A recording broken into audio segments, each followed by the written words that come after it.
মই আজি আকৌ আপোনালোকৰ ওচৰতে সৰু এটা যোগ অৰ্থাৎ নতুন এটা ভিডিঅ' লৈ উপস্থিত হৈছোঁ। আজিৰ ভিডিঅ'টো হৈছে অনুৰা যোগ অৰ্থাৎ অনুৰা যোগ বা আমি পৰিব্ৰাজ্য যোগ বুলিও ক'ব পাৰোঁ।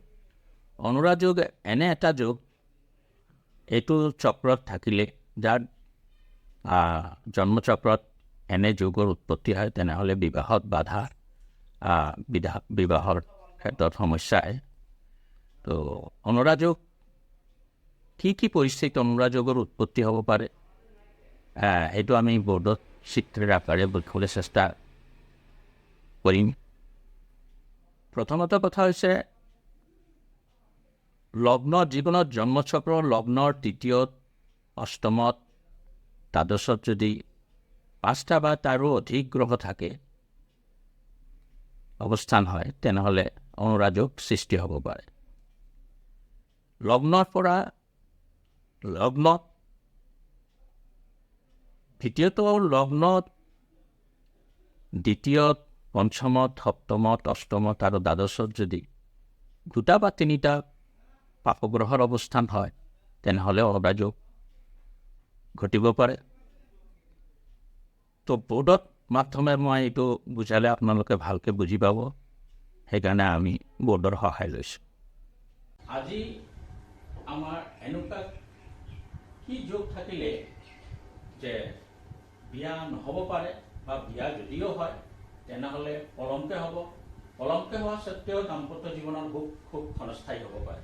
এনে চক্ৰত কি যোগ থাকিলে এইটো সমস্যাৰ সৃষ্টি হ'ব পাৰে সেইটো বুজাবৰ কাৰণে মই বৰ্ডত 4টা চক্ৰ অংকন কৰিছোঁ। তাৰ মাজত এই যোগটো হৈছে পৰিব্ৰাজ্য যোগ। চক্ৰত যদি পৰিব্ৰাজ্য বা অনুৰা যোগ যদি থাকে তেনেহ'লে সেই জাতকৰ দাম্পত্য জীৱনৰ সুখ পোৱাটো টান হৈ পৰে। তো পৰিব্ৰাজ্য যোগ এনে এটা যোগ যে এইটো জাতকৰ বিবাহ যদিও বা হৈছে, হোৱাটো বহুত সমস্যা দেখা যায় বা কেতিয়াবা বিয়া নহয়, কাৰোবাৰ যদি হৈও যায় তেনেহ'লে খুব ক্ষণস্থায়ী হয় তাহাঁতৰ দাম্পত্য সুখটো। তো এতিয়া কেনেকৈ আমাৰ সেই পৰিব্ৰাজ্য যোগ সৃষ্টি হয়?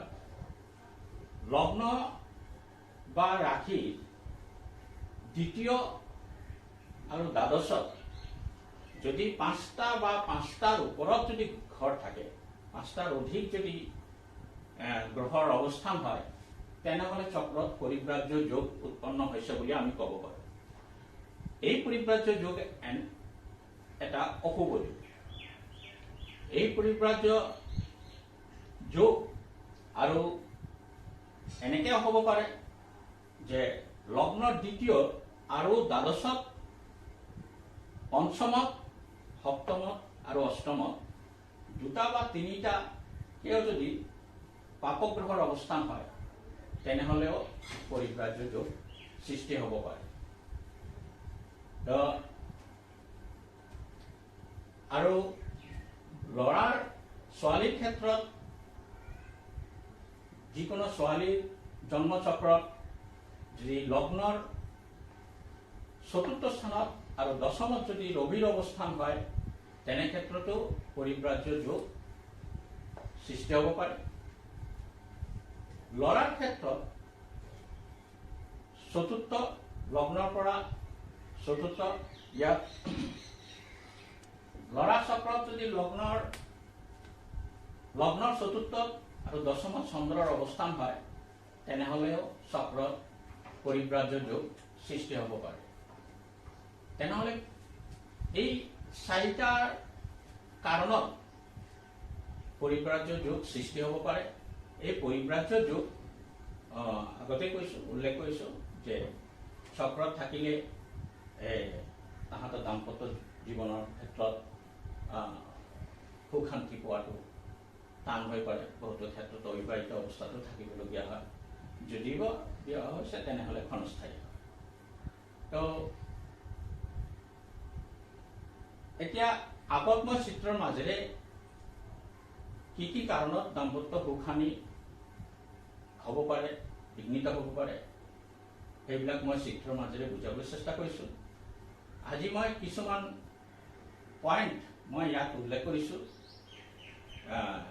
আৰু যিবিলাক মই আগৰ ভিডিঅ'ত যিবিলাক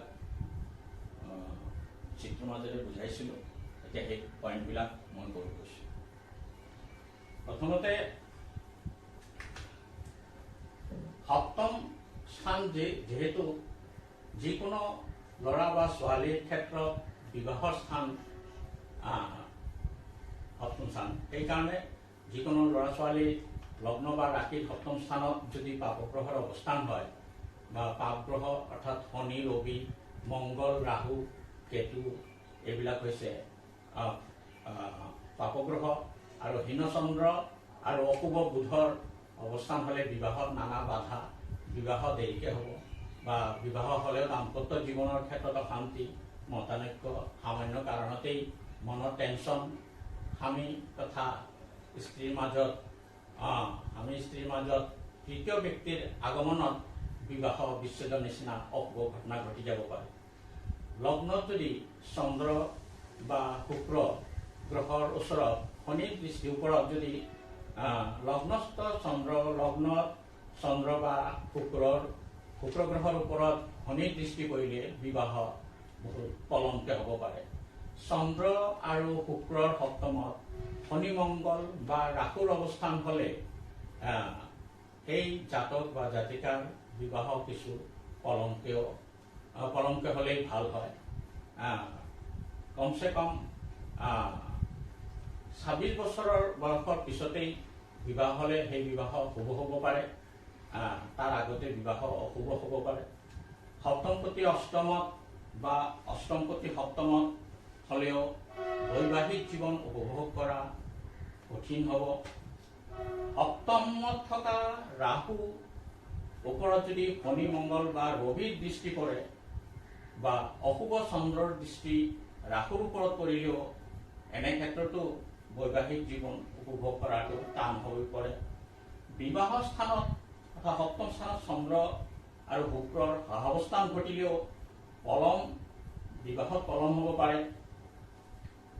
কৰ্কট আৰু সিংহ লগ্নৰ বাবে শনি সপ্তমপতি গ্ৰহ হৈ সিংহ ৰাশিত শনিৰ অৱস্থান হ'লে সেই জাতক বা জাতিকাৰ বিবাহ নহ'ব পাৰে। যদিও বা কোনো ক্ষেত্ৰত বিবাহ হয়, তেন্তে সেই বিবাহ অলপ বেছি বয়সতে হ'ব পাৰে। মকৰ লগ্নৰ কাৰণে চন্দ্ৰ হ'ব সপ্তমপতি, আৰু এই চন্দ্ৰৰ লগত কেতুৰ সহাৱস্থান হ'লে, অৰ্থাৎ চন্দ্ৰ আৰু কেতুযুক্ত হ'লে, লগতে চক্ৰত যদি শনি আৰু শুক্ৰৰ সহাৱস্থান ঘটিলেও তাহাঁতৰ বিবাহ নহ'ব পাৰে।